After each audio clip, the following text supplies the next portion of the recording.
இன்றைய உலகில் மனிதர்கள் ஒரு இடத்திலிருந்து மற்றொரு இடத்திற்கு செல்வதற்கு அல்லது பொருட்களை ஒரு இடத்திலிருந்து மற்றொரு இடத்திற்கு கொண்டு செல்வதற்கு போக்குவரத்து மிகவும் அவசியமான ஒன்றாகிறது.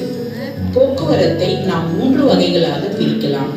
தரைவழி போக்குவரத்து, நீர்வழி போக்குவரத்து, வான்வழி போக்குவரத்து. இதில் நாம் மிக விரைவாக செல்வதற்கு வான்வழி போக்குவரத்தை பயன்படுத்துகின்றோம். இங்கு நீங்கள் காண்பது தற்போதைய வான்வழி போக்குவரத்து நெரிசல். இந்த காட்சியின் மூலம் தரைவழி போக்குவரத்து போல் வான்வழி போக்குவரத்திலும் போக்குவரத்து நெரிசல் ஏற்படும் என்பதை நாம் தெரிந்து கொள்ளலாம். மக்கள் தொகை பெருக்கம் காரணமாக போக்குவரத்து நெரிசல் அதிகமாகிக் கொண்டே போவதை நாம் தெரிந்து கொள்ள முடிகிறது. இத்தகைய போக்குவரத்து நெரிசலாலும் சுற்றுச்சூழல் பாதிக்கப்பட வாய்ப்பு உண்டு.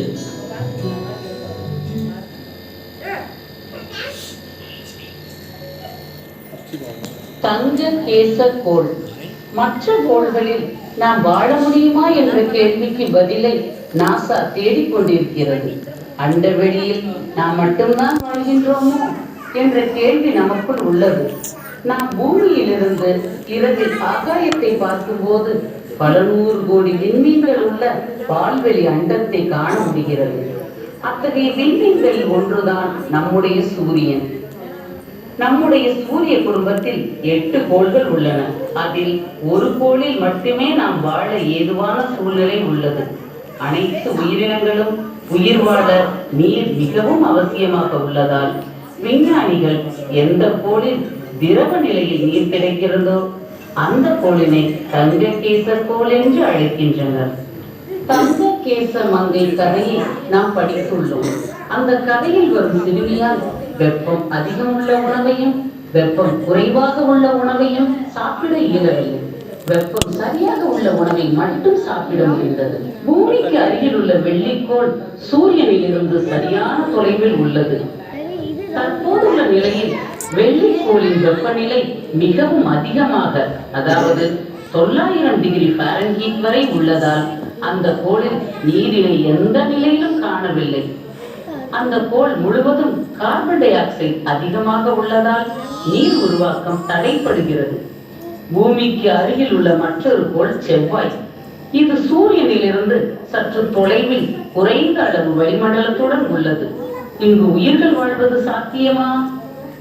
ஏனெனில் இங்கு பகல் நேர வெப்பநிலை நமக்கு ஏற்றாற் போல இருந்தாலும் இரவில் -100 டிகிரி ஃபாரன்ஹீட்டுக்கும் குறைவாக உள்ளதால் இங்கு நீர் உறைந்து விடுகிறது. நாசா பல ஆய்வுக்களங்களை அனுப்பியுள்ளது. உதாரணமாக 2013ஆம் ஆண்டு கியூரியாசிட்டி விண்கலம் செவ்வாய் கோளில் இருந்து எடுத்து வந்த பாறைகளில் நீர் மூலக்கூறுகள் இருப்பது கண்டுபிடிக்கப்பட்டது. அங்குள்ள பண்டைய ஏரியில் இருந்து எடுத்து வரப்பட்ட கற்களில் உயிர் தோற்றத்திற்கான அங்கக வேதி மூலக்கூறுகள் உள்ளதாகவும் கண்டறியப்பட்டது.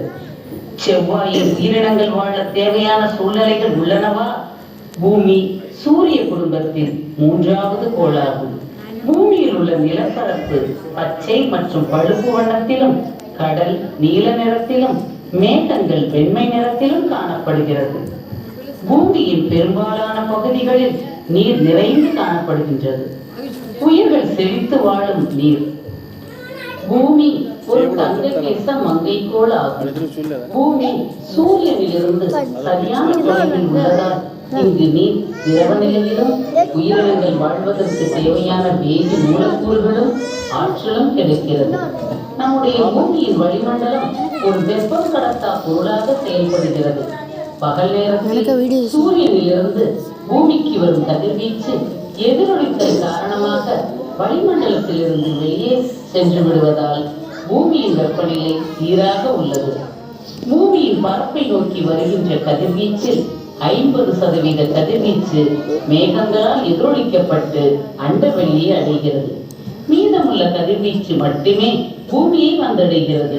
பூமியிலிருந்து எதிரொலிக்கப்பட்ட வெப்பத்தின் ஒரு பகுதி மேகங்கள் மற்றும் வளிமண்டல வாயுக்களால் உட்கவரப்பட்டு மீண்டும் பூமியை நோக்கி வெளிப்படுவதால் இரவு நேரங்களில் பூமியின் வெப்பநிலை குறையாமல் சீராக உள்ளது. பகல் மற்றும் இரவு நேரங்களில் பூமி பரப்பின் வெப்பநிலை கடலில் இருந்து பாலைவனம் வரை 1 முதல் 50 டிகிரி ஃபாரன்ஹீட் வரை வேறுபடுகிறது. இந்த வெப்பநிலை மாறுபாடு நாம் பூமியில் வாழ உகந்ததாக உள்ளது. நம்முடைய துணைக்கோளான சந்திரன் சூரியனில் இருந்து சரியான தொலைவில் இருந்தாலும் அங்கு வளிமண்டலம் இல்லை. வளிமண்டலம் இல்லாத காரணத்தினால் இருந்து 200 டிகிரி ஃபாரன்ஹீட் வரை வேறுபடுகிறது.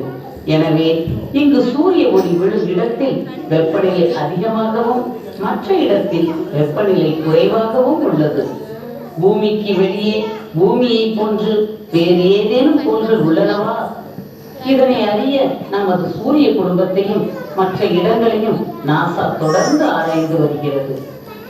கோள்களை கொண்ட மற்ற விண்மீன்களை எக்ஸோ பிளானட் என்று அழைக்கிறோம். தங்ககேசமங்கை பகுதியில் மட்டுமே நாம் வாழ்வதற்கு தேவையான நீரும் சூழ்நிலையும் அமைந்துள்ளது.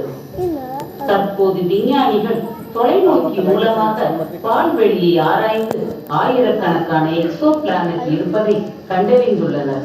மற்ற கோளை பற்றி பல ஆய்வுகள் மேற்கொண்டாலும் நாசா நவீன கருவிகள் மற்றும் செயற்கைக்கோள்கள் கொண்டு பூமியை மேலும் ஆய்வு செய்கிறது. இயற்கையை பாதுகாப்போம், நாம் பலமாக வாழ்வோம். இது போன்ற மற்றொரு மீண்டும் சந்திக்கலாம்.